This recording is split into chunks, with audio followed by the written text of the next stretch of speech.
Mabilis pa sa 4:00 ang pagtakbong ginagawa ni Ligaya upang makatakas sa dalawang kalalakihang humahabol sa kanya. Nang mga sandaling yun, tinatahak niyang masukal na kagubatan. At dahil malalim na rin ang gabi, madilim ang paligid. Kaya naman wala siyang ideya sa dinadaanan at pupuntahan. Ang nasa isip niya lamang ay ang makatakas at kung maaari ay makauwi na sa kanila. Kung pagmamasdan din, napupuno na ng mga sugat ang kanyang buong katawan dahil sa matatalim na mga damo at halaman na kanyang nadadaanan. Hindi rin matigil ang pag-agos ng kanyang mga luha, kasabay ang patuloy na paghingi ng tulong kahit hindi siya sigurado kung may nakakarinig ba sa kanya. May gustong pumatay at gumahasa sa akin! Nagmamakaawa ko, tulungan niyo ako! Pakiusap, ayoko pang mamatay! Natapilok at nadapa si Ligaya nang hindi niya mapansin ang nakausling bato. Tumama ang ulo niya sa matigas na daanan kaya naman bahagya siyang nakaramdam ng pagkahilo. Pinilit niyang bumangon, subalit labis na nananakit ang kanyang mga paa at binti. Dahil doon, muli siyang napaluhat na pasigaw upang humingi ng saklolo. Tulong! Lola, kung naririnig niyo ako! Ah! Labis na napahiyaw ang dalaga nang gumuhit sa kalangitan ng isang matulis na kidlat at dumadagundong na kulog. Napatakip siya ng tenga at naipikit niya ang kanyang mga mata. Takot na takot si Ligaya sa kulog at kidlat, kaya naman mas lalo siyang nanghina. Mas lalo rin siyang nawalan ng pag-asa na may makakarinig sa paghingi niya ng tulong. Wala na siyang magawa. Lalo't alam niya na tsak na lalamunin lamang ng tunog ng ulan ng kanyang mga sigaw. Ilang sandali, pinili na lamang niya na gumapang upang makalayo sa lugar na yon. Ngunit napahinto rin siya. Nang may mga kamay ang humawak sa kanyang mga paa at hinila siya papunta sa isang malaking puno ng akasya. Habang kinakaladkad siya, pinilit niyang magwala, magsisigaw at makatakas mula sa dalawang lalaking natatawa pa dahil sa kanyang dinaranas. Maawa po kayo sa akin! Nakikiusap po ko, huwag niyo akong patayin!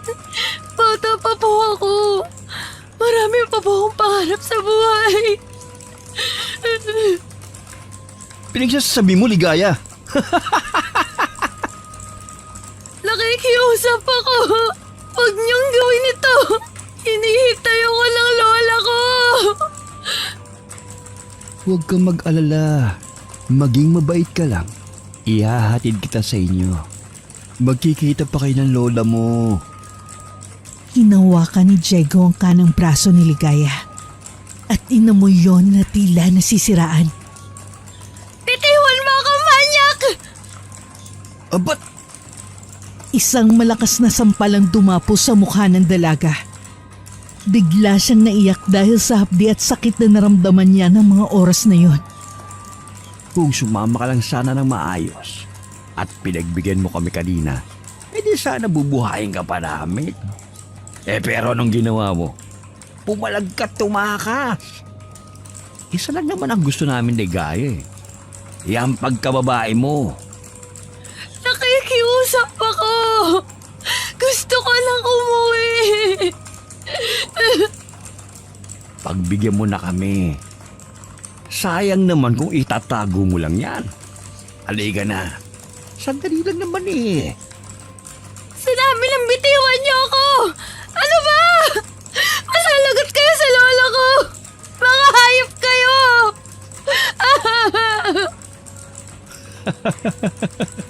Malalagot daw tayo sa lola niyang uugod-ugod na.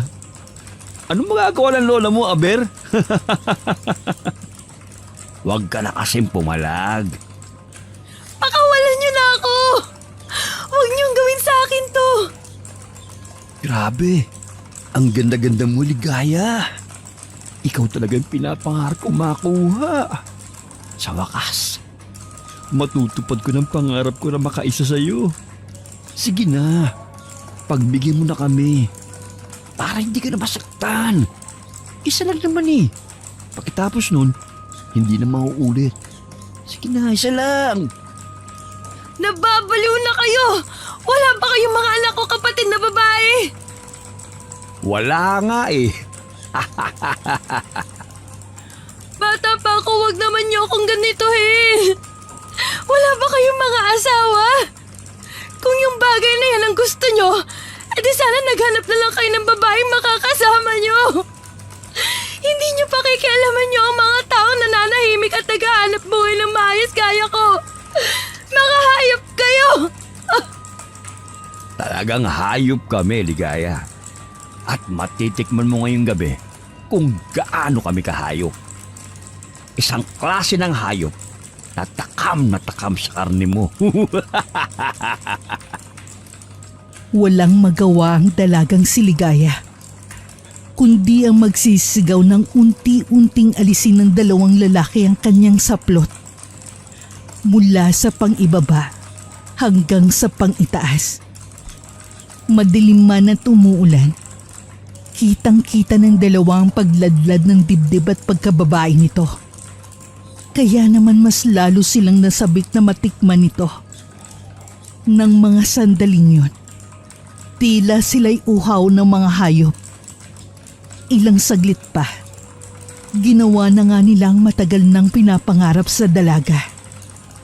Ang makatalik ito at daanin sa santong paspasan ng pagkagusto nila sa dalaga. Habang ginagawa yun, hikbi at pagsigaw lamang ang nagawa ng dalaga dahil wala talaga siyang laban sa mga yon. Makalipas ang halos 1 oras, natapos ang dalawa sa pambababoy kay Ligaya. Kasabay nun ay ang paghinturi ng ulan at iyak ng dalaga. Halos hindi na makilala ang anyo ng dalaga dahil sa putik na bumabalot sa hubad niyang katawan. Kahit madulas ang lupa, ay pinilit niyang tumayo. Ginamit niyang natitira niyang lakas para makasandal sa malaking puno ng akasya. Samantalang ang dalawang lalaki naman ay pinulot na ang kanilang mga saplot at muling ibinalik yun sa kanilang mga katawan. Maririnig ang malalakas nilang tawanan. Inuuyamang na biktimang dalaga. Halos manlaki ang mata ni Ligaya nang makita niyang matapos magbihis ni Lando ay pumulot ito ng isang malaking kahoy at tangkang ihampas sa pagal niyang katawan. Nanginginig niyang itinaas ang kanyang mga kamay. Teka lang, Easy. Kailangan ba talaga natin gawin yan? Ano ka ba naman, Diego? Tinatanong pa ba yan? Pero kawawa naman eh. Talaga bang kailangan natin siyang patayin? Paano kung may makaalam nito? Makukulong tayo, Lando. Tutugisin tayo ng batas. Nag-iisip ka ba? Siyempre kailangan natin siyang patayin. Nang mapatahimik. Sa palagay mo ba hindi magsusuplong yan kung di natin papatayin? Tanga ka pala Hindi naman, kaso pagpatay na yan, di na yan makakapagsalita. Mabubulok na yan dito sa gubat. Walang makakaalam ng krimeng ginawa natin, Diego. Sabagay. Sige. Gawin mo na kung anong gusto mong gawin sa kanya. Ang mahalaga naman sa akin nakakuha ko na yung gusto ko sa kanya. Sige, patayin mo na. Pasensya ka na, Ligaya. Pinili mong mangyari ito Kaya wala na kaming magagawa. Salamat sa katawan mo Dahil gaya ng pangalan mo, totoong napaligaya mo kami. Magpahinga ka na. Pagod ka na Wag! Nagmamakaawa ako. Nakuha niyo na yung gusto niyo, di ba? Hayaan niyo na akong mabuhay. Pangakong hindi ako magsusumbong. At sa tingin mo, maniniwala kami sa'yo? Huwag niyo akong patayin para niyo ng awa. Matanda na ang lola ko. Walang mag-aalaga sa kanya. Nakikiusap. Bago nga matapos sa pagsasalita si Ligaya, ay napahinto siya ng sunod-sunod siyang hampasin ng isa sa mga lalaki. Hindi ang mga paa o kamay niyang pinaghahampas nito kundi ang kanyang ulo. Agad siyang nawalan ng malay dahil sa lakas ng pagkakapalo. Muli ay humantusay sa maputik na lupa ang kanyang katawan. Hindi pa nasiyahan si Lando at pinagsisi Papa yon. Tumulo ang dugo mula sa nabiyak na ulo ni Ligaya.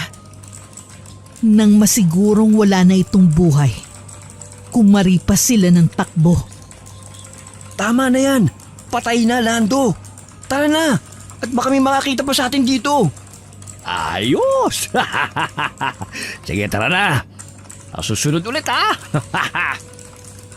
Makalipas ang ilang oras, ang inakalang patay na dalaga ay biglang nagmulat ng mga mata. Naghihingaluman at nanghihina ay pinilit nitong gumapang at nagbabaka sakaling makabalik sa bahay nila kung nasa ng kanyang lola. Habang naghihirap, hindi niya maiwasan na muling maalala kung paano o saan ba nagsimula ang lahat. Kung bakit humantong sa ganitong tulad niyang isang labandera lamang. Nakatira ang dalagang si Ligaya kasama ang kanyang Lola Belen sa isang simpleng tahanan na matatagpuan sa liblib na baryo sa probinsya ng Iloilo. Ang dalaga ay maagang naulila sa kanyang mga magulang dahil naaksidente ang mga yon mula sa bus na sinasakyan habang pauwi sa naturang probinsya. Himalang siya lamang ang nakaligtas noon. Kaya naman mula pagkabata ay sa lola na ito lumaki at nagdalaga. Nakapag-aral naman siya ng elementary at high school. Pero huminto rin dahil hindi nila kayang matustusan pa ang sanay pagkokolehiyo niya. Kaya naman sa murang edad, naisipan niya na lamang na maghanap buhay upang makatulong sa araw-araw na pamumuhay at sa kanyang Lola Belen. Pinasok niya ang iba't ibang gawain, gaya ng pagbubukid, paglalako, pagbebenta sa palengke at ngayon ay ang paglalabandera. Lola, aalis pala ako mamaya. Baka po hapon na ako makauwi. Dahil bukod sa malayo-layo ang lalakarin, mukhang mapapatagal pa ako ron. Oh, saan ka naman pupunta, Apo? May nagpapalaba po kasi sa kabilang baryo. Malaki ang ibabayad kaya naman tinanggap ko na po. Sayang naman kung hindi ko tatanggapin. Dahil pambili rin yun ng pagkain natin at gamot po ninyo. Naku, Apo, huwag mo kong masyadong inaalala. Sabi ko nga sa'yo, hindi ko na kailangan ng gamot na gawa ng tao o sa mga butika. Sapat na ang mga dahong herbal na makikita sa paligid natin para gumaling ako. Alam ko naman pong makakatulong ang mga halamang makikita sa paligid natin. Bukod dun, alam kong manggagamot po kayo pero hindi ba't mabuti na rin ang makasiguro? Iba na po ang panahon ngayon. Nagbabago kaya naman kahit papano. May tiwala po ako sa mga gamot na mabibili sa butika. Ilang taon na rin po yung ubo at pagsikip po ng dibdib nyo. Naaagapan nga ng mga gamot na nakukuha natin. Pero nawawala po ba? May sakit man ako o wala, hindi na mahalaga yon. Matanda na rin ako. Kaya't hindi ko na kailangan pang intindihin kung ano ang nangyayari sa kalusugan ko. Kayo po yun, Lola. Pero iba po ako. Oo, matanda na po kayo. Pero hindi ibig sabihin nun papabayaan na natin ang kalusugan nyo. Hayaan nyo po, pagbalik ko at kapag may pera na ako, bibili agad tayo ng pagkain at gamot. Gagaling po kayo at makakasama ko po kayo ng matagal. Binanggit mo na naman ang tungkol dyan. Ano bang sabi ko? Kung kukunin man ako ngayon, bukas o sa mga susunod na araw, wala na tayong magagawa. Gaya rin ng sabi ko, masyado na akong matanda. Kaya naman parang nasa bingit na rin ang kabatayan ng buhay ko. Huwag po kayo magsalita ng ganyan, Lola. Tignan nyo, pinapayak mo na naman ako. Alam mo naman pong kayo na lang ang meron ako tapos ngayon, parang sinasabi niyo mawawala na kayo. Hindi pwede, Lola. Dapat isipin natin, magtatagal pa po kayo. At makakasama ko po kayo hanggang sa mag-asawa na rin ako. Nako, masyado ka pang bata para sa salitang asawa, Apo. Kung yun ang gusto mo, piliin mo yung lalaking may respeto, hindi lamang sa sarili niya o sa'yo. kundi sa lahat ng mga babae. Maniwala ka sa akin. Kapag nakatagpo ka ng ganong lalaki, sigurado akong mamahalin ka niya habang buhay. Gaya ng lolo mo bago siya pumanaw. Si Lola naman, nagbibiro lang po ako. Wala pa po akong balak na mag-asawa. Pero tama rin po kayo. Kung pipili man ako na mapapangasawa, syempre yung gaya na ni Lolo. Mataas ang respeto sa mga babae, sa sarili at pati na rin sa pamilya. Siguro kung nabubuhay pa siya, baka si Lolo ang papiliin ko ng lalaking dapat kong pakasalan. Yan din ang nasa isip ko, Apo. Pero hayaan mo na. Wala man siya. Akong bahalang kumilati sa lalaking pipiliin mo. Kaya kong malaman kung talagang mahal ka niya at gustong makasama. Alam mo na, isa akong manggagamot at gamit ang aking kakayahan, malalaman ko kung totoo o hindi ang isang tao. Naku Lola, hindi niyo na po kailangan gamitin ang pagiging manggagamot po ninyo. Malalaman niyo ng isip ko at mararamdaman ng puso ko kung totoong mahal ako ng isang lalaki. Isa pa, napag-usapan na po natin ang tungkol dyan. Hindi na po muna kayo manggagamot o magpapatuloy sa gawain po ninyo. May edad na po kayo kaya naman sana, nagpapahinga na po kayo. Ako na pong bahala sa lahat. Huwag kang mag-alala, Apo. Gaya ng sinabi mo, hindi na muna ako babalik sa ganong gawain. Pero syempre, kapag may talagang nangangailangan, kailangan nating tumulong. Opo naman Lola, kapag may nangailangan lang po at hindi po bilang trabaho. O, tapos na po pala ako sa pagluluto. Kain na po tayo. Mamaya kung saan na naman mapunta ang usapan natin. Ganon na naging araw-araw na pamumuhay ng maglola. Gaya ng naisalaysay, labandera ang kasalukuyang hanap buhay ng dalaga. Samantalang nasa bahay lamang ang kanyang dating manggagamot na lola. Kilala noon ang matanda sa kanilang baryo at huminto lamang simula nang magkasakit ito. Binatigil ito ni Ligaya para na rin sa kanyang kalusugan. At bukod doon, dahil na rin sa matanda na ito. Sapat naman ang kinikita ng dalaga upang tustusan ang kanilang pangangailangan. Ngunit hindi na maiwasan na magkulang kapag gamot na ng matanda ang pag-uusapan. Medyo may kamahalan kasi yon at sa bayan pa ng kanilang lugar mabibili. Ginagawa niyang lahat dahil sa isip niya, hindi niya kayang mawala ang lola niya at mabuhay ng mag-isa. Sa kanyang ang paglalabandera ay hindi maiwasan ng mga tao na magtanong kung bakit pinili niya ang ganitong gawain. Gayong dalaga pa naman siya, maganda ang pangangatawan at may maamong mukha. Pwede naman daw itong magtrabaho sa bayan bilang waitress, tindera, kahera o kaya naman ay mag-asawa ng mayamang lalaki. Sa tuwing naririnig ito ng dalaga, isa lang ang nagiging sagot niya. Ayaw niyang mapalayo sa kanyang lola Belen. Hindi na raw baling magkasira-sira ang balat niya sa kamay o kutis sa katawan. Ang mahalaga, araw-araw niyang nakakasama ang matanda. Dahil nga sa maagang naulila, ay ito na ang tumayo niyang ama't ina. Isang bagay na gusto niya ring mapalitan bilang bahagi ng pagsasakripisyo nito at pagpapalaki sa kanya. Pagsapit ng hapon ay tuluyan nang nakaalis ang dalagang si Ligaya patungo sa kabilang baryo, kung saan ito maglalaban ng mga damit ng pamilyang kumuha sa kanya bilang labandera. Pagdating doon ay nagsimula na nga siya sa gagawin. Dahil marami-rami ang mga labahin, sa tingin niya ay mukhang mapapatagal nga siya at aabutin ng hapon o baka nga gabihin pa. Pasensya na ha, medyo marami-rami na itong mga damit na lalabhan mo. Ilang linggo na kasing hindi bumabalik yung labandera namin kaya medyo naipon. Hindi ko nga alam kung bakit bigla na lang hindi nagpakita yung tao na yun eh. Kaya naman naisip namin na kumuha ng bagong maglalaba. May nakapagsabi na malinis ka raw maglaba kaya kinuha ka na namin. Nako, ayos lang po Manang Using. Sanay na po ako sa paglalaba kaya easy na lang po to sa akin.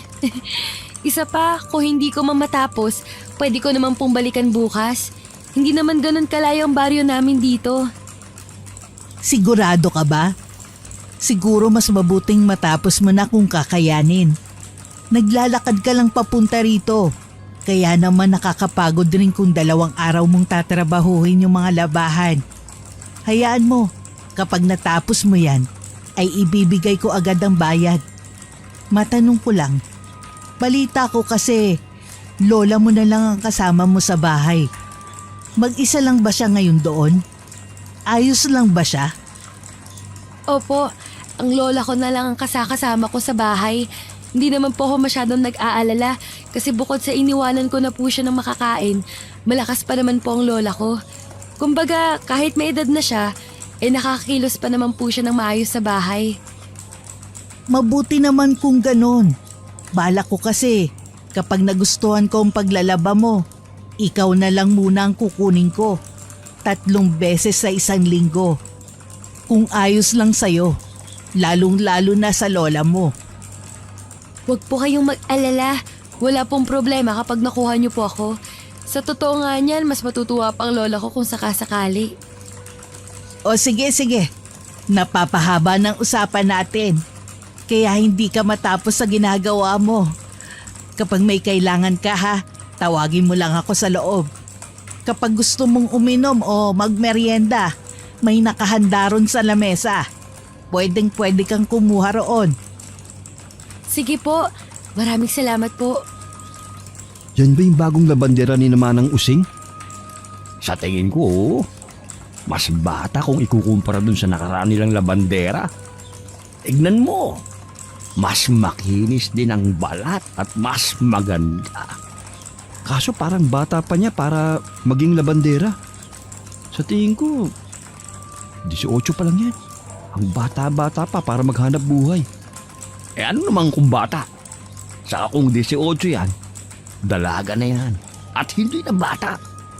Tignan mo nga manamit. Ang sexy. Bakat na bakat yung katawan. Pati yung mga dibdib niya. Hoy, huwag ka magsalita ng ganyan.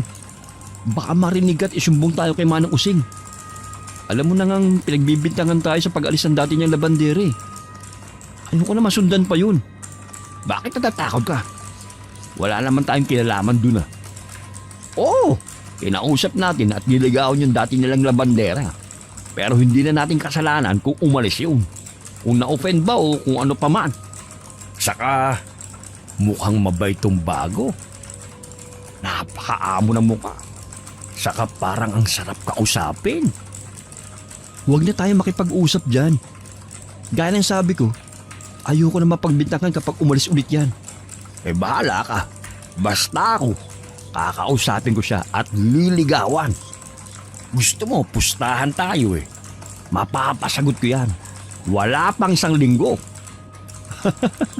Yabang mo naman. Kapag hindi ka sinagot niyan, ako manliligaw ha. Tignan natin kung sino mas gwapo sa ating dalawa. Kung sinong mas magaling. Akala ko ba ayaw mong kausapin? Ba't nakikisali ka sa pustahan ko? Kunwari ka pa. Gaya ko, trip mo rin yung bagong labandera ni Manang Using.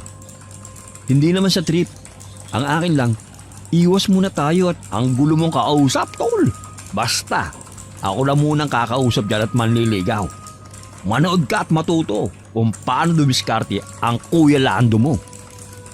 Hindi nagkakalayo ang edad ng 2 magkapatid na lalaki.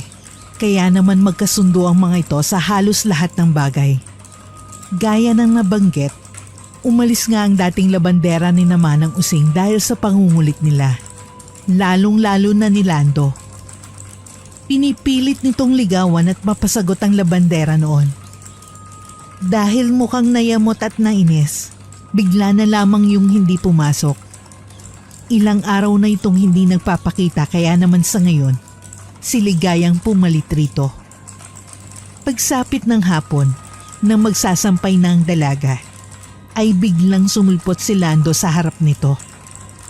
Bit-bit ang isang kumpol ng bulaklak. Iniabot niya yun sa nagtatakang si Ligaya. Sandali pa itong napahinto sa pagsasampay upang malaman ang pakay ng lalaki. Para sa'yo. Pang welcome gift dahil bago ka sa aming baryo. maligayang pagdating sa lugar ng mga macho at gwapo. Pasensya na po.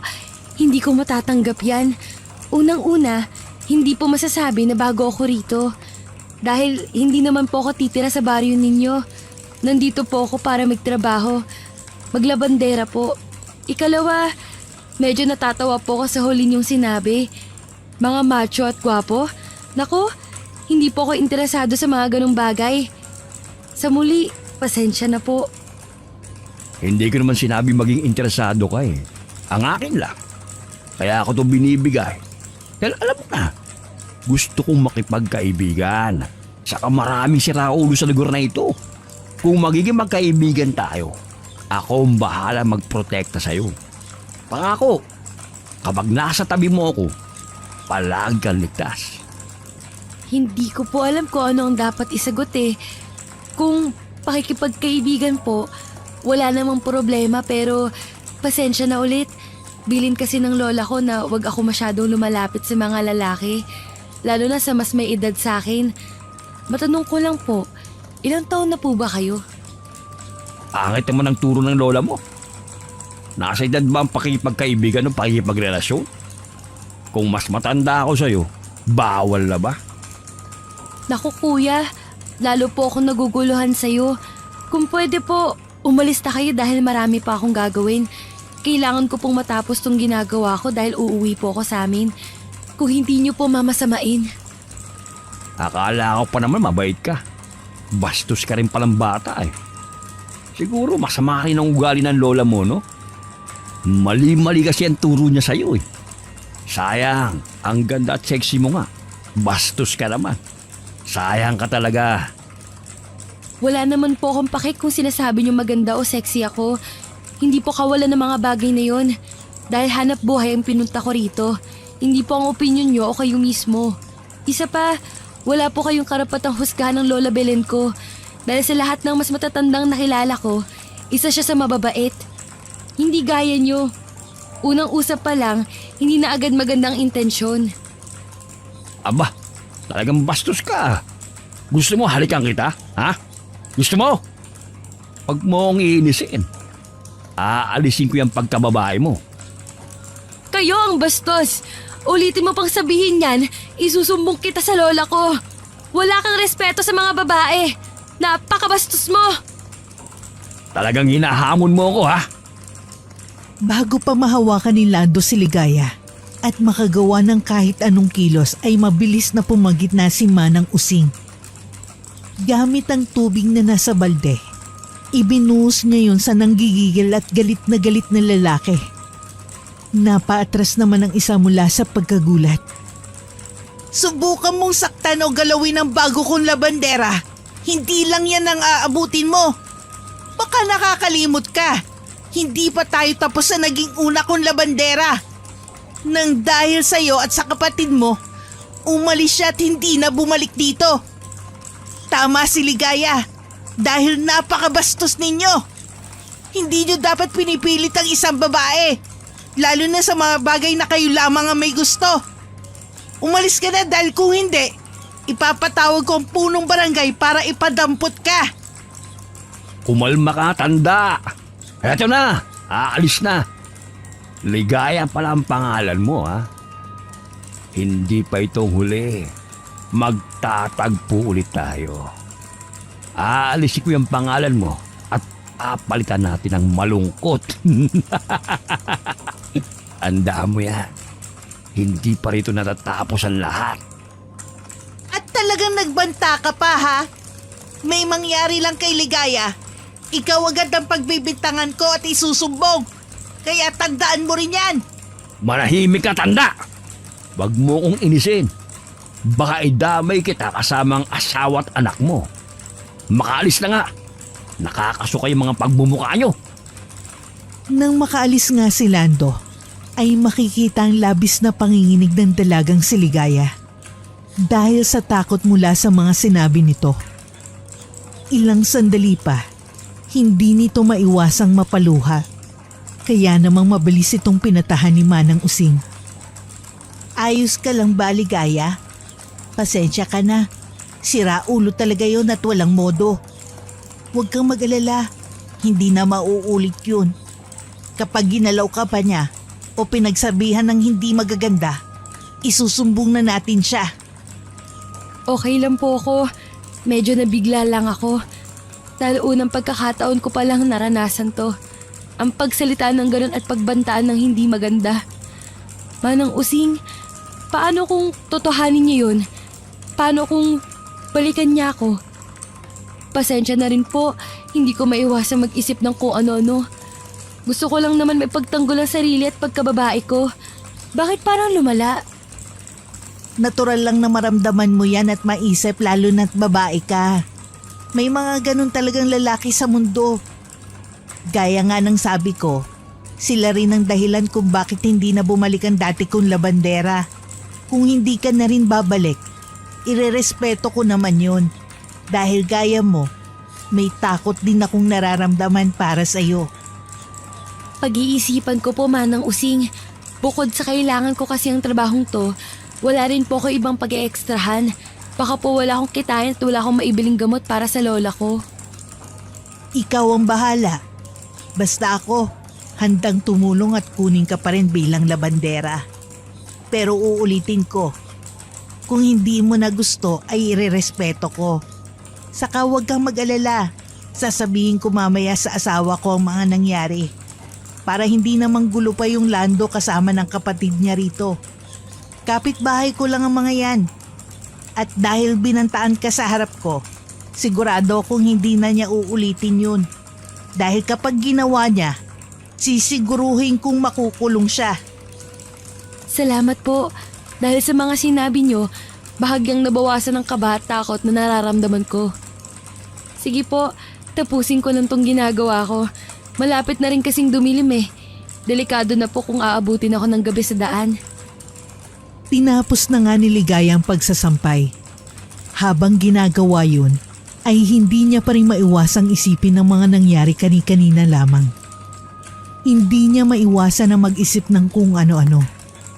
Lalo na kapag naaalala ang mga salitang binitiwan ng lalaking nakausap niya na nagngangalang Lando. Sandali pa siyang napasulyap sa katabing bahay kung saan ito nakatira.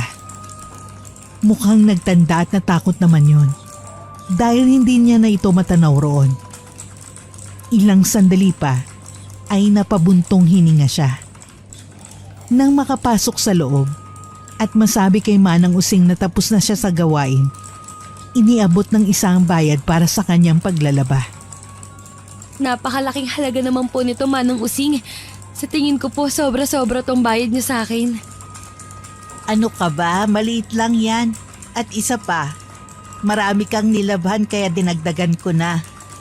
Saka napansin ko, gaya ng mga sinasabi ng ibang tao napakalinis mong maglaba.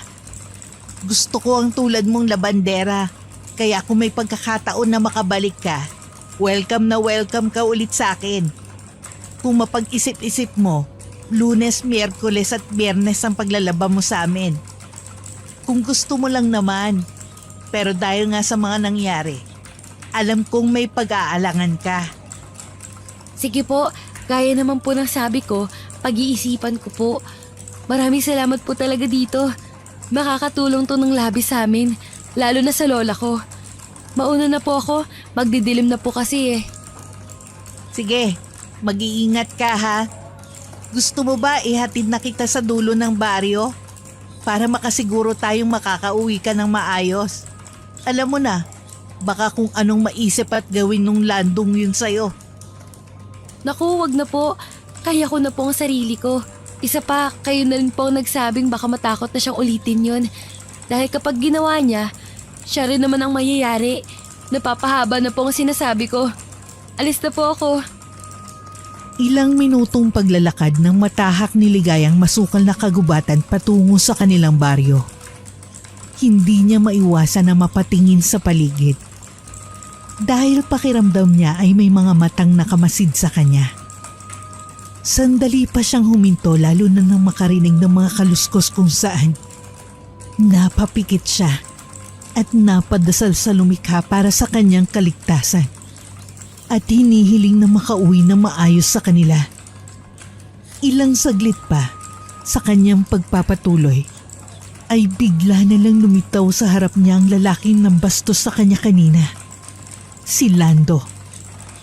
Kahit magdidilim na ng mga sandaling yon, kitang-kita niyang masama nitong ngiti. Kasabay ng mga titig na alam niyang iba ang intensyon. Dahil sa pagkabigla ay napaatras siya at magsisigaw sana upang humingi ng tulong. Ngunit bigla na lamang siyang hinila ni Lando at tinakpan ng kanyang bibig. Subukan mong sumigaw. Papatayin kita. Isa pa, walang makakarinig sa'yo rito. Ngayon, naalala mo ba yung mga sinabi ko sa'yo kanina? Sabi ko sa'yo, hindi pa yun ang huli nating pagkikita. Nagpupumiglas si Ligaya lalo na nang idampi ni Lando ang kanang kamay nito sa pagkababae niya. Ilang sandali pa, pinipilit ng lalaki na ibaba ang kanyang pangilalim na kasuotan. At kasabay nun ay paghalik sa kanyang leeg at mga dibdib. Bago tuluyan magawa ang gusto, gamit ang tuhod ay malakas na pinatama yun ni Ligaya sa naninigas at maselang parte o ari ni Lando. Napaaray at halos mamaluktot ito dahil sa sakit na nararamdaman. Hayop ka! Hindi ka makakatakas sa akin. Pagbabayaran mo tong ginawa mo! Dapat lang sa'yo yan, manyakis! Wala kang respeto sa mga babae at lalo wala kang takot sa Diyos dahil sa pinaggagawa mo! Nang sabihin yun ni Ligaya ay mabilis siyang nagtatakbo. Ngunit hindi rin agad nakalayo dahil mabilis na nabawi ni Lando ang lakas. Naabutan siya nito at hinawakan ng mahigpit sa buhok. Kaya naman napahiga siya sa lupa. Ilang sandali pa, kinaladkad siya ni Lando papunta sa damuhan. At doon, muli niyang inulit ang ginagawa kanina. Walang hiya ka! Bitawan mo ako! Tulong! Tulungan niyo ako! Isa lang naman, Ligaya. Pagbigyan mo na ako ngayon. Pangako, hindi na mauulit. Gustong-gusto ko lang matikman ang katawan mo eh. Ang mukha mo at lalong-lalo ng pagkababae mo. Huwag ka na rin magsisisigaw. Walang makakarinig sa'yo rito. Ipinagpatuloy nga ni Lando ang plano. Ngunit bago nito magawa ang gusto, isang malakas na sipa ang natanggap niya mula sa isa pang lalaki na kararating lang. Nang mapatayo siya, isang malakas na suntok naman ang natamo niya. Dahil sa inis, gumanti siya kaya naman nauwi sa suntukan ng dalawa.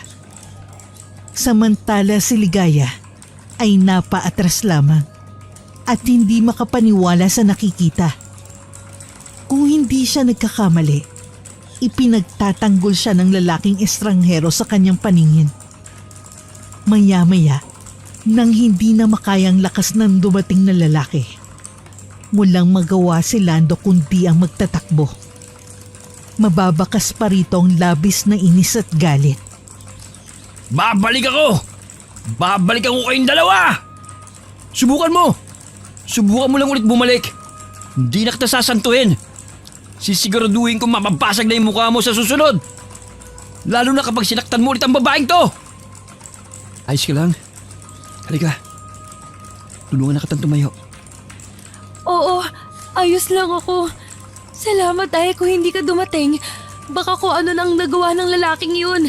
Akala ko makukuha niya na ang pagkababae ko. Akala ko mamamatay na ako.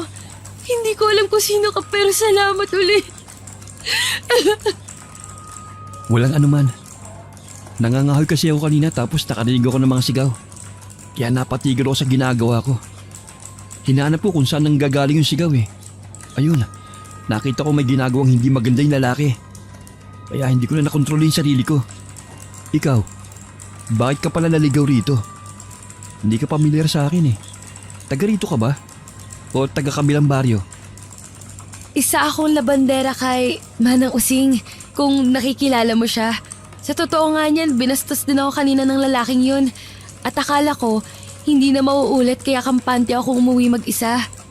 Tama ka, taga kabilang baryo ako. Medyo malayo-layo pang lalakarin ko kaya... Hatid na kita sa inyo. Wala nang araw oh.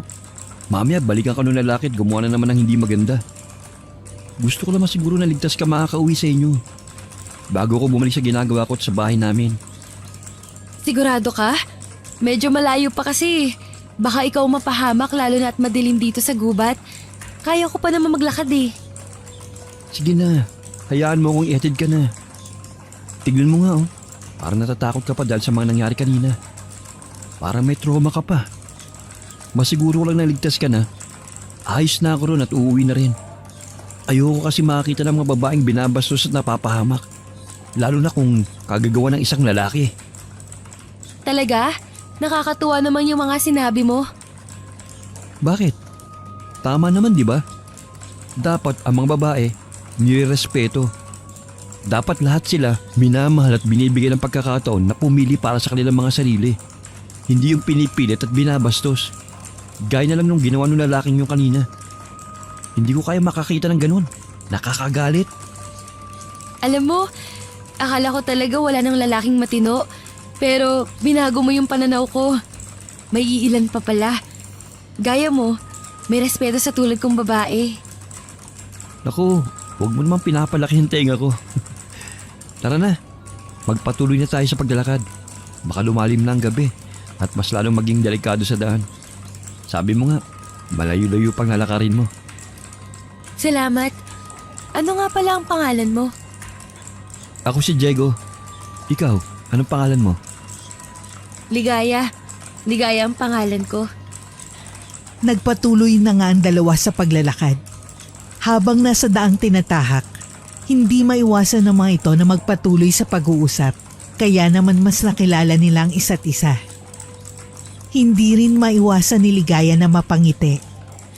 Dahil tila natagpuan na niya ang lalaking maihahalin tulad sa kanyang namayapang lolo. Sa nakikita niya, labis na respeto ang binigay ni Diego lalo na sa babaeng katulad niya. Kumbaga napaka-gentleman din ito at talaga namang pinili pa nitong ihatid siya sa kanilang baryo. Habang naglalakad nga, ay hindi niya maiwasang mapatingin dito at mapansin ng may kagwapuhang mukha nito. Sa isip niya, sana ito na nga ang lalaking hinahanap niya. Na sana totoo ang mga nakikita niya. Samantala sa isip naman ng isa ay iba ang tumatakbo rito. Napapangiti rin siya ng lihim dahil mukhang epektibo ang kanyang plano na makuha ang loob ng dalagang si Ligaya. Kapag nagpatuloy ito at nagkaroon ng pagkakataon, hindi niya na ito sasayangin pa. Sisiguruhin niyang hindi man ito natikman ng kanyang kuya Lando. Siyang magiging una at makakaisa rito. Makalipas ang halos 1 oras ay nakarating na sila sa baryo ng dalaga. Sa muli ay nagpasalamat si Ligaya rito. Gusto man niyang imbitahan si Diego sa bahay ng kanyang lola, pero sinabi ng lalaki na sa susunod na lang dahil medyo malalim na ang gabi. Malayo-layo pa raw ang kanyang lalakarin kaya naman uuwi na siya. Makikita ba ulit kita, Ligaya?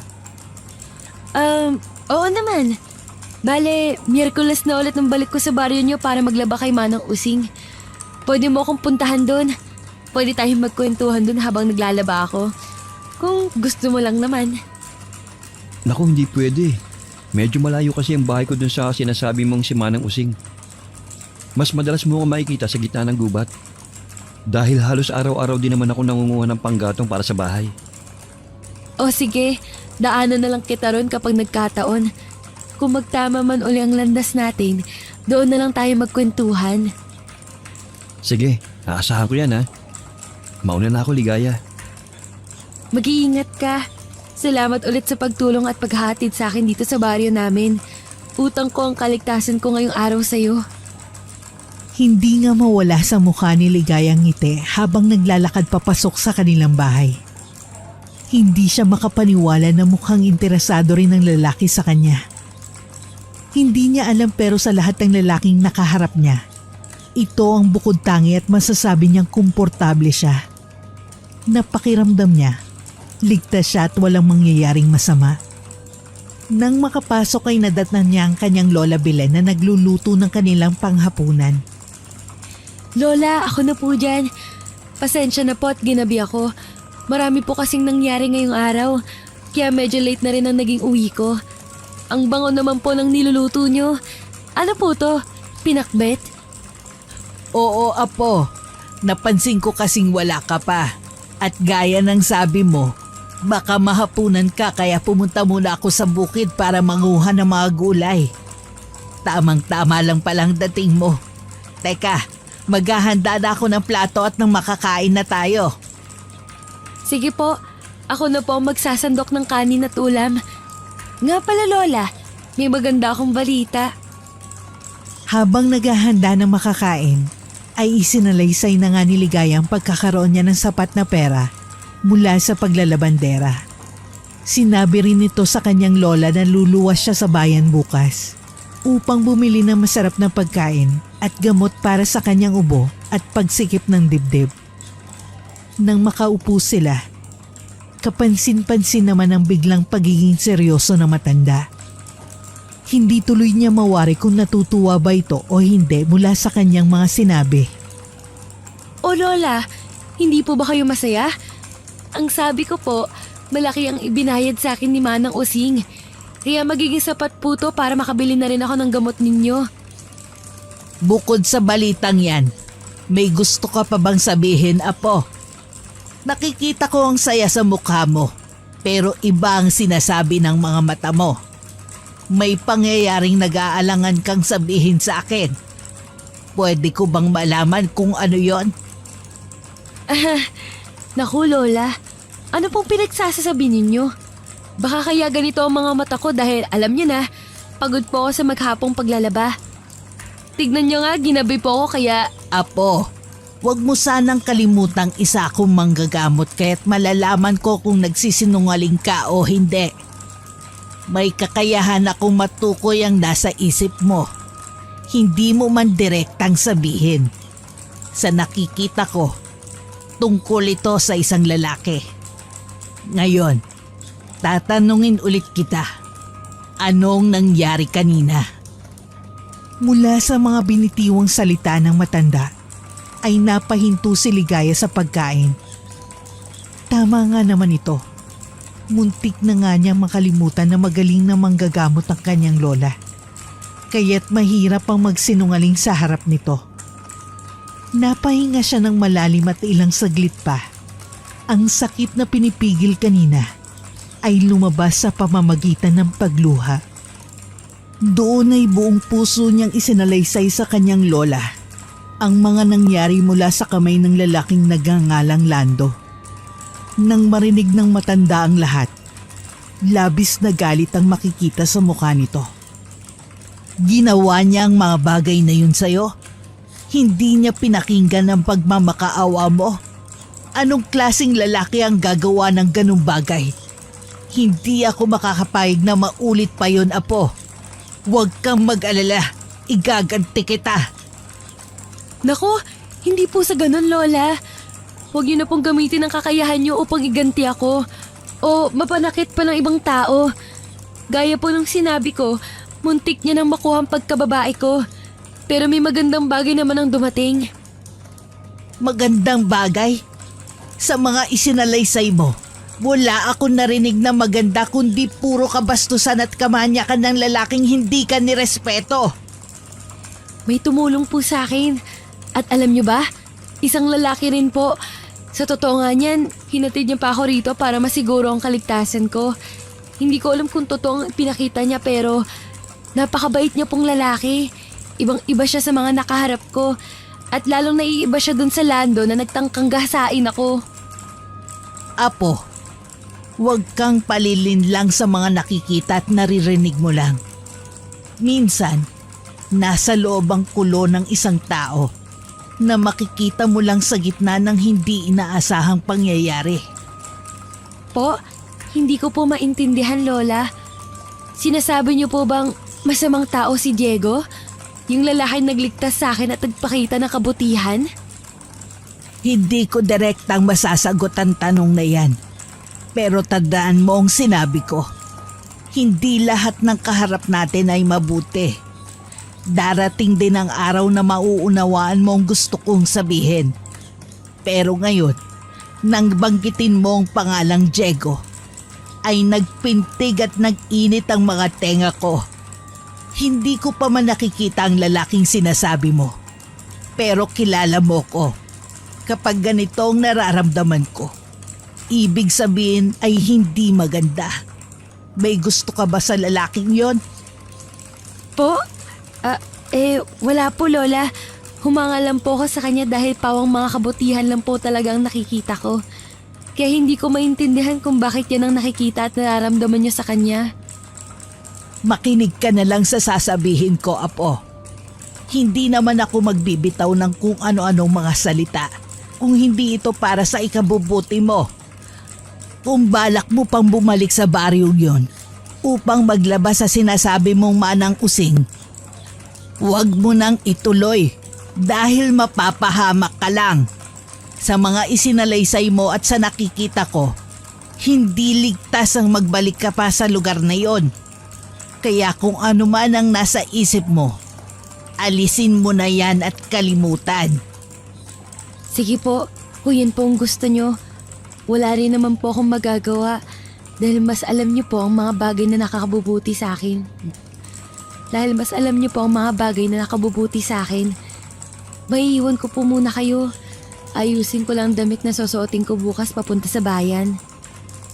Hindi na nga hinintay ni Ligayang magiging tugon ng kanyang lola dahil agad siyang dumiretso sa kanyang silid. Hindi niya alam pero kahit tama ang Lola Belen niya, ay nagtatampo pa rin siya rito sa hindi maipaliwanag na dahilan. Lalo na nang sabihin nitong wag na siyang bumalik sa baryong kinalalagyan ng among si Manang Using. Bukod doon, oo at natatakot siya na baka ulitin ni Lando ang pananamantala sa kanya. Pero sa loob niya, paano naman ang lalaking nakilala niyang si Diego? Para kasing iiwan niya to sa ere gayong halos wala pang isang araw silang magkakilala. Parang gagawin niya lang ang lahat dahil sa mga sinabi at bilin ng lola. Napahiga siya at nag-isip-isip. Hanggang sa hindi na nga niya namalayang dinalaw na siya ng antok. Samantala, labis ang tawa at halakhak ni Lando mula sa mga sinabi ng kapatid na si Diego. Hindi siya makapaniwala na ang biglaang plano nila kanina ay magtatagumpay pala. Seryoso ka ba? Ganun mo lang siya kadaling napaasa at nakuha? Buwisit talaga eh. Dinaan ko pa sa malabakal na kamay yung pala. Kailangan lang na magpanggap. Ayos yan, Diego. Kapag napasagot mo na siya, tawagin mo ko ha. Isama mo ko. Hindi pwedeng ikaw lang ang makating kay Ligaya. Dapat ako rin. Oo naman kuya. Dapat hating kapatid. Sabi ko sa iyo halatang birhen at mabait yung si Ligaya. Kaya hindi mo yung madadaan sa pambobola.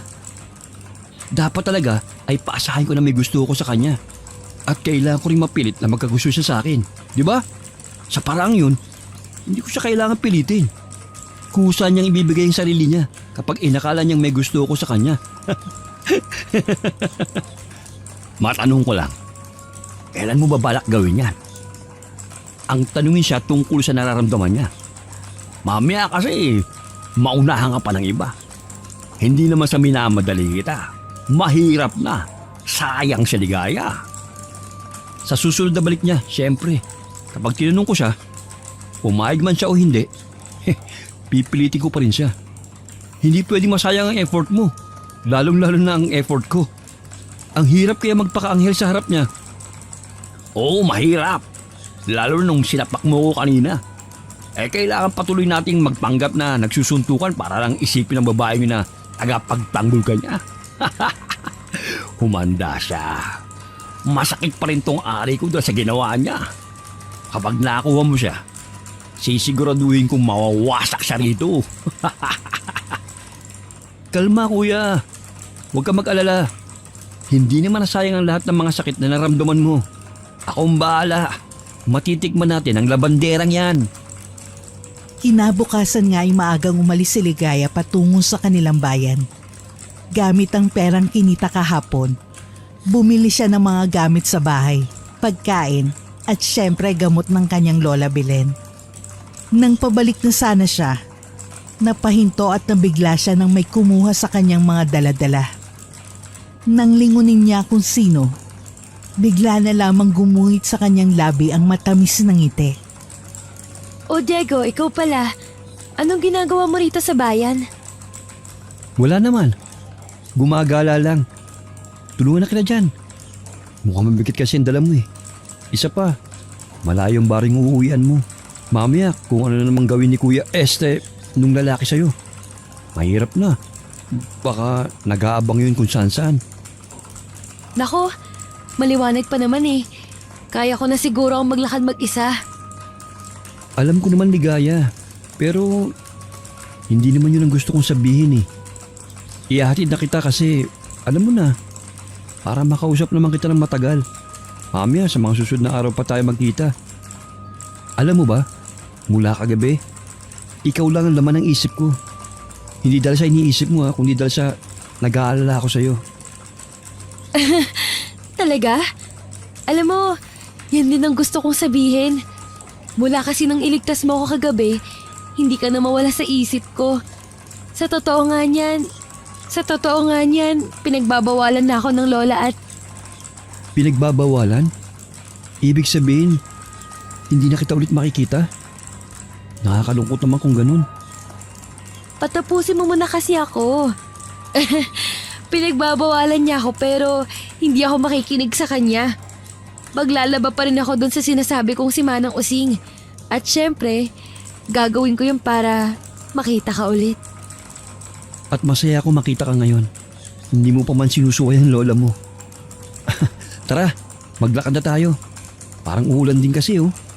Wala pa naman akong dalang payong. Mamaya mabasa ka at magkasakit. Mahirap na dahil hindi pa naman kita basta-basta madadalaw dahil sa lola mo. Bukod dun, hindi ko kakayanin na hindi ka makita ng ilang araw. Tayo na nga. Tama ka, mukhang uulan kaya dapat na... Tayo na? Tama ba yung narinig ko? Hindi, ang ibig kong sabihin maglakad na tayo. Tumuloy na tayo sa pupuntahan natin. Pasensya na. Akala ko kasi sinagot mo na ako eh. Nakakahiya tuloy. Huwag kang mahiya. Tsaka huwag kang mag-alala dahil darating tayo dyan. Bigyan mo lang ako ng panahon na mag-isip at mas makilala ka. Nang sabihin nga yun ni Ligaya, ay hindi maiwasang mapangiti ng lihim ni Diego.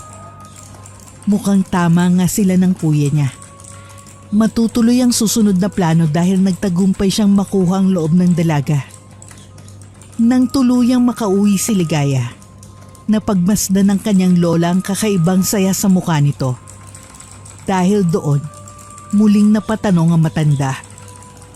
Anong meron? Parang ang saya-saya ng apo ko ha. Ano po kasi, napag-isip-isip ko yung mga sinabi niyo kagabi. Tama naman po kayo kaya hindi na ako babalik kay Manang Using. Pero maglalabada po ulit ako sa ibang tao. May kumuha po kasi ulit sa akin. Di ba Lola? Ang saya po kasi hindi ako nawalan ng trabaho. Mabibili ko pa rin ang mga gusto niyo at mga gamot po ninyo. Ito nga po pala, yung mga pinamili ko sa bayan. Binilhan ko na rin po kayo ng paborito niyong tinapay. Mabuti naman kung ganon. Maraming salamat dito. Walang anuman po, Lola. Tsaka, kumain kayo ng marami at uminom ng gamot. Dapat mas malakas pa po kayo sa akin at mas matibay ang resistensya. Maayos naman ang pakiramdam ko, apo.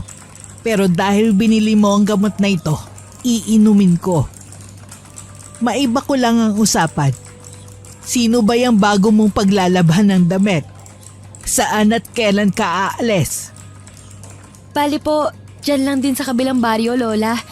Hindi na po ron sa dati. Ibang lugar at ibang amo na rin po. Tuwing Biyernes lang pong punta ko doon. Kaya itong darating na Biyernes, aalis po ko. Nagsasabi ka ba ng totoo, apo? Opo naman, Lola. Kayo naman, parang wala po kayong tiwala sa akin. Pangako, nagsasabi ako ng totoo. Kung gusto niyo po, sumama po kayo para malaman niyo po kung saan ako pupunta. Huwag na. Apo kita kaya may tiwala ako sa'yo. Tandaan mo lang ang palaging bilin ko, ha? Sana naman, magamit mo yun sa iyong sarili at sa pupuntahan mong lugar, pati na sa mga taong makakaharap mo. Opo naman, Lola. Gaya na rin ng lagi niyong sinasabi, mag-iingat ako. Huwag po kayong mag-alala. Lagi ko pong gagawin yun. Salamat po sa pangunawa. Napabuga ng hangin si Ligaya matapos sabihin ng mga salitang yon. Ito kasi ang unang pagkakataon na nagsinungaling siya sa harap ng kanyang Lola Belen para lamang sa lalaking nagugustuhan niya. Kinakabahan lang siya kung nahalata o nalaman ito ng matandang manggagamot. Inayos naman niya ang pananalita at ekspresyon kaya sa tingin niya ay hindi napansin ang kanyang pagsisinungaling. Ginawa niya yun hindi lamang para sa trabahong labandera, kundi para makita na rin ang iniibig na si Diego. Kaya naman nang sumapit ang araw ng Biyernes, masaya siyang binaybay ang daan patungo sa gubat kung saan niya pansamantalang kikitain ng lalaki. Yun kasi ang napag-usapan nila at ng araw na yon ay sinadya niyang maagang umalis upang matagal silang makapag-usap at hindi maapektuhan ang trabaho niya. Nang makarating sa lugar kung saan din siya iniligtas noon, nakita niya ang lalaki sa tabi ng malaking puno. Sa kinauupuan nito ay nakalatag ang malaking tela, kasamang mga inumin at pagkain. Nang mga sandaling yon, parang date nga ang gagawin nila. Anong meron? Basta, espesyal ang araw na ito para sa atin. Tamang-tamang dating mo. Dahil nakahanda na rin ang mga iinumin at kakainin natin. Pasensya na. Hindi ako umiinom ng alak eh. Siguro ayos na ako sa juice na dala mo. Walang problema. Ako na lang ang iinom. Halika, maupo ka na rito at na makapagkwentuhan tayo. Yun nga ang ginawa ng dalaga. Sa loob ng halos 1 oras ay napagkwentuhan nila ang buhay ng bawat isa. Siyempre gaya ng plano, pagsisinungaling lamang ang lumalabas sa bibig ni Diego. Hindi nito sinabi ang totoong pagkatao para mapaniwala ang dalaga sa kabaitang ipinapakita niya. Samantala, bilang totoo sa sarili, ay nailahad ni Ligayang lahat ng tungkol sa kanila. Mula nang ipinanganak siya, mamatay ang mga magulang, ang lolo, pati na ang pagtira niya sa kanyang lola. Ang lungkot naman pala ng pinagdaanan mo, Ligaya. Kung hindi ako nagkakamali, 18 years old ka na, di ba? Ibig sabihin, nasa tamang edad ka na. Oo, 18 na ako. Bakit mo pala natanong ulit? Hindi na ako magpapaligoy-ligoy pa. Base kasi sa mga kwento mo, parang kailangan mo ng mga kasama sa buhay. Sabi mo nga, matanda na rin ang lola mo. Kaya baka sa mga susunod, mag-isa ka na lang. Kung papahintulutan mo, gusto ko sana maging bahagi ng buhay mo, Ligaya. Ha? Teka, parang ang bilis naman. Hindi ko alam ang isasagot ko eh. Isa pa, masyado pa kasi akong bata para sa isang relasyon. Kung hindi mo mamasamain, hindi ko muna masasagot ngayon ang tanong mo. Bata? Dalaga ka na, Ligaya.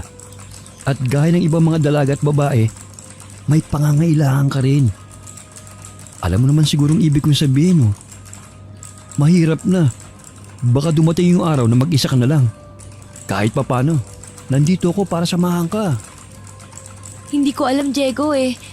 Isa pa, bakit parang nagbago yung tono ng pananalita mo? Parang hindi na ikaw yung Diego na nakilala at nakausap ko. Mukhang naparami ka na ng inom. Itigil mo na yan. Kailangan ko na rin kasing pumasok kay Manang Using. Hindi ako lasing, dalaan ko ang mga sinasabi ko.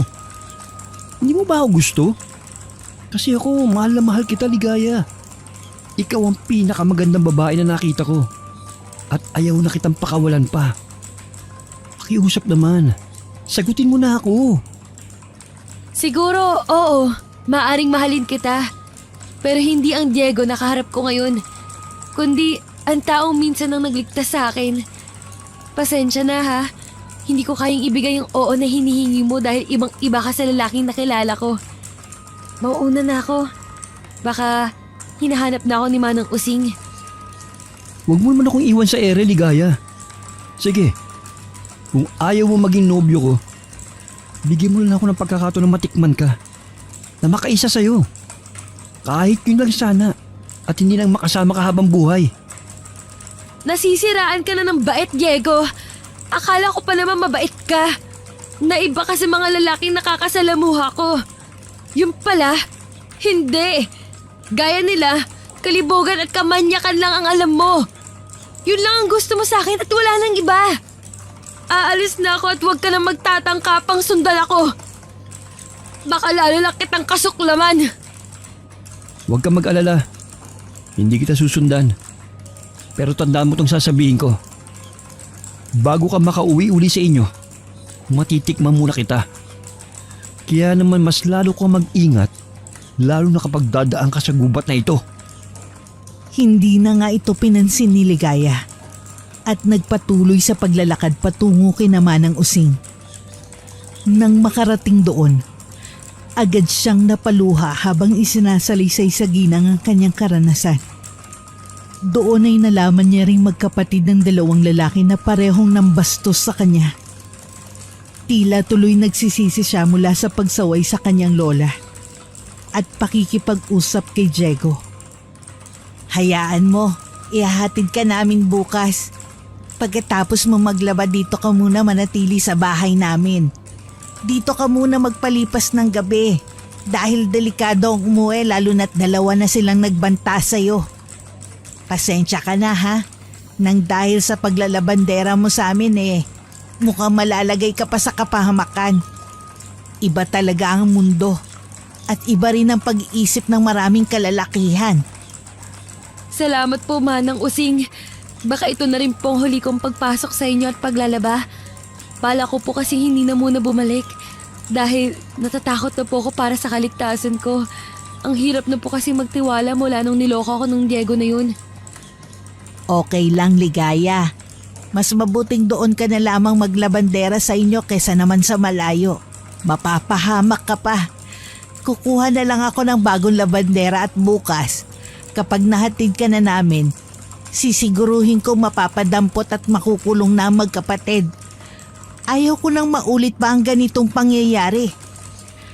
Nagpatuloy na nga si Ligaya sa kanyang ginagawa. Nang mga sandaling yun, pinibilisan niya ang paglalaba dahil paminsan-minsan ay napagmamasdan niyang nakatanaw ang magkapatid sa kanya. Iba ang mga tingin nito at tila ba handa siyang sugurin anumang oras. Samantala, habang pinagmamasdan ni Lando at Diego ang dalaga, umiinom sila at gumagamit ng ipinagbabawal na gamot. Nang mga sandaling yun, pareho na silang sabog at iba na ang tono ng kanilang pananalita. Paano yan? Hindi natuloy ang plano mo. Hindi naman pala kayang madaan sa kalmadong paraan. Kailangan na natin ng sapilitan para matikman ang labanderang yan. Tama ka, tol. Yun na nga ang kailangan natin. Lalo lang ako nanggigigil na makuha at matikman siya.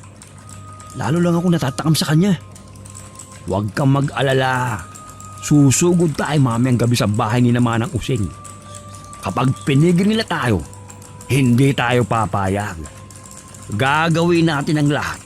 Makuha lang ang pagkababae ni Ligaya. Pagsapit ng hating gabi ay itinuloy na nga ng dalawa ang plano. Nang masigurong tulog na ang lahat, dahan-dahan nilang pinasok ang tahanan ni Manang Using.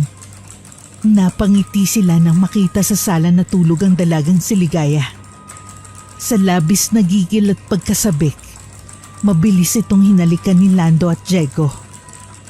Nang sisigaw na ito, agad nilang tinakpan ang bibig nito. Huwag ka nang sumigaw. Dalawa lang kami ng utol kong nasa harap mo. Sige, subukan mong gumawa ng kahit anong ingay.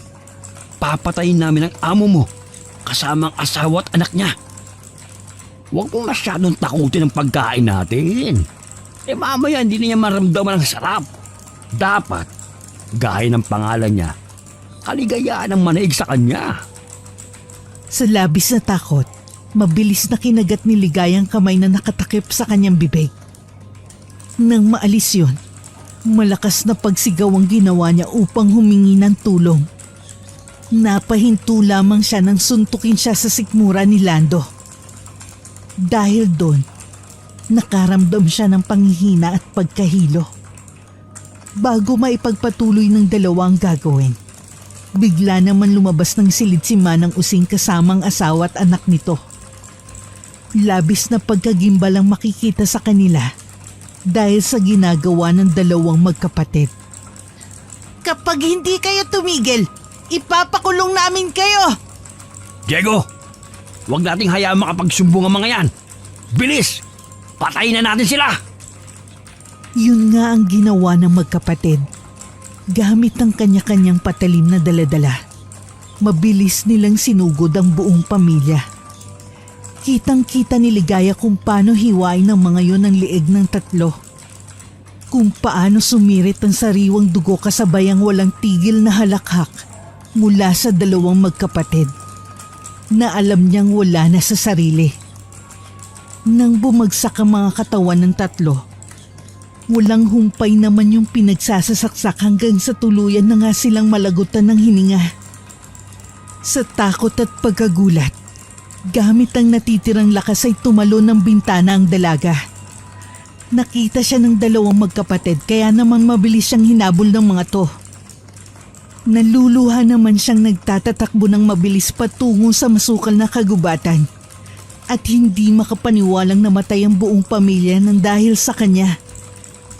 Isang malakas na paghugot ng hininga ang ginawa ng dalaga. Hindi niya maiwasan na muling mapaluha ng maalalang naganap sa paglapastangan sa kanya ng dalawang lalaking yun. Hindi niya akalaing magiging biktima siya ng mga taong hayok na hayok sa laman. Konti na lang ay mararating na niya ang bahay nila ng kanyang lola Belen. Nakita niyang nagsasarado na ng bintana ang matanda. Nang matanaw siya nito ay agad siyang sinalubong. Labis ang naging pag-aalala nito nang makitang itsura ng kanyang pinakamamahal na apo. Hubot-hubad ito at halos hindi na makilala dahil sa dugo at mga sugat sa mukha. Hindi! Ano nangyari? Sinong gumawa sa iyo nito? Sino? Si Lando. Si Diego. Pagkarinig sa mga pangalang yun, ay nanggagalaiti sa galit ang matandang babae. Lumitaw ang malalaking ugat nito sa kanyang sintido at leeg. Isang malakas na sigaw ang kanyang pinakawalan. Nang tuluyang nawalan ng lakas ang kanyang apo at muling bumagsak ito sa lupa. Alam na ng matanda na sa oras na yon ay hindi na niya maililigtas ang buhay ng kanyang apo. Ngunit sa kabila nun bago mamatay ang dalaga, ay nasambit pa nito ang salitang patawad sa kanyang lola. Magbabayad kayo! Sisirain ko ang buhay ninyo! Mga walang hiya kayo! Paghihiganti agad ang nais na gawin ng matanda. Hustisya para sa pagkamatay ng kanyang pinakamamahal na apo. Gusto man kitang sisihin dahil sa pagsuway mo sa akin, hindi ko na magagawa. Dahil hindi na nito maibabalik ang buhay mo. Huwag ka mag-alala. Sisiguruhin ko na ang mga pangalang binigkas mo ay mawawala na rito sa mundo. Matitikman nilang pagsik na meron ako dahil sa ginawa nila sa'yo. Kinabukasan ng mailibing ang bangkay ni Ligaya, itinuloy na nga ng matanda ang gagawin. Sa madilim na sulok ng kanyang bahay ay nagtulos ito ng dalawang itim na kandila. Umaalingaw-ngaw sa katahimikan ng gabi. Ang mga engkantasyon o orasyong sinasambit ng matanda habang nasa kanyang tabi ang iba't ibang garapon na may lamang uod at insekto. Samantala nang mawala ang tama ng alak at droga sa katawan ng magkapatid, ay doon nila napagtanto ang kanilang nagawang pagkakamali. Agad-agad ay binaybay nila ng kanyang kuya Lando ang malawak na bukirin upang takasan ang krimen na kanilang ginawa. Nagpasya silang lisanin ng baryo at magpakalayo upang hindi sila mahanap at mapagbintangan sa mga nangyari. Tol, Bakit tayo nagpadala sa alak at droga? Wala na tayong magagawa. Wala na, patay na, Diego. Kaya bilisin mo na ang paglalakad dyan. Kailangan natin makalayo kaagad dito. Natatakot ako. Ikaw, hindi ka ba natatakot sa ginawa natin? Baka makulong tayo dahil sa ginawa natin kiligaya. Ngayon ka pa matatakot? Kahit magsisi ka, huli nga, Diego. Nakuha naman natin ang gusto natin, hindi ba? Natikman naman natin si Ligaya. Anong pinuputok ng butsi mo? Hindi ba gusto mo rin naman talaga to? Totoo naman. Gusto ko talaga si Ligaya. Pero hindi ko akalaing aabot tayo sa ganito. Kailangan natin siyang patayin, Diego. Pwede ba? Tumigil ka na sa kakadaldal mo. At baka mamaya may makarinig pa sa atin. Hayaan mo na si Ligaya. Pinagpipesa na siya ng mga uhod sa gubat. Teka. Ang sakit ha. Ano yun? Aray! Ang sakit ng pantog ko.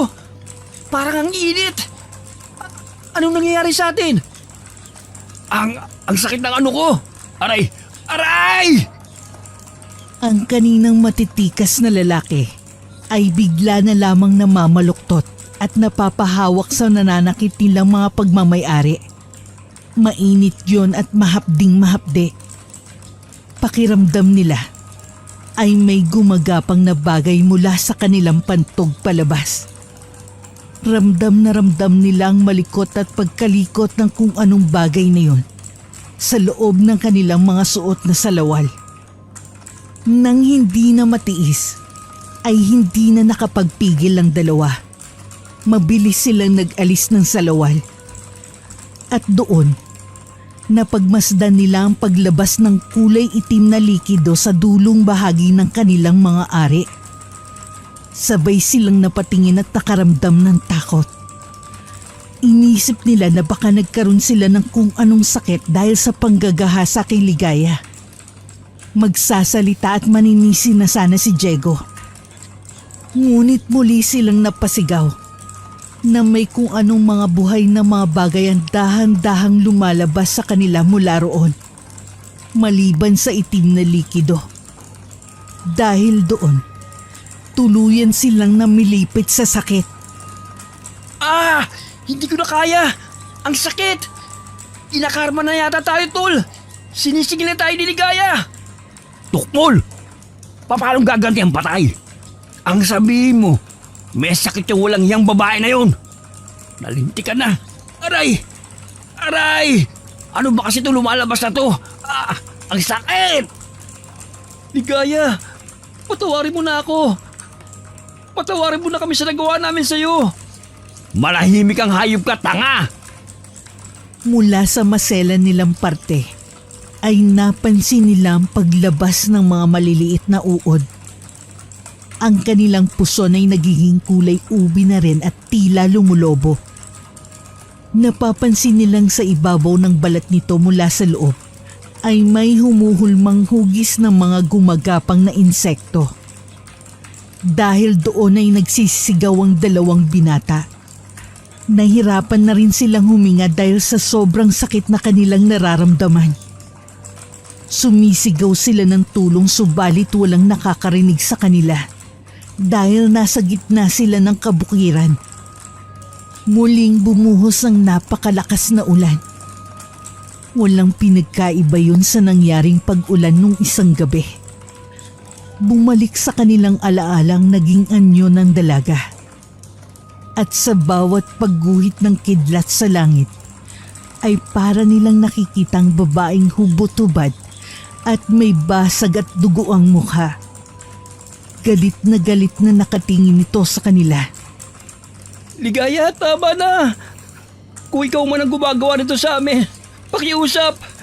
Patawarin mo na kami! Itigil mo na to! Baka mamatay kami!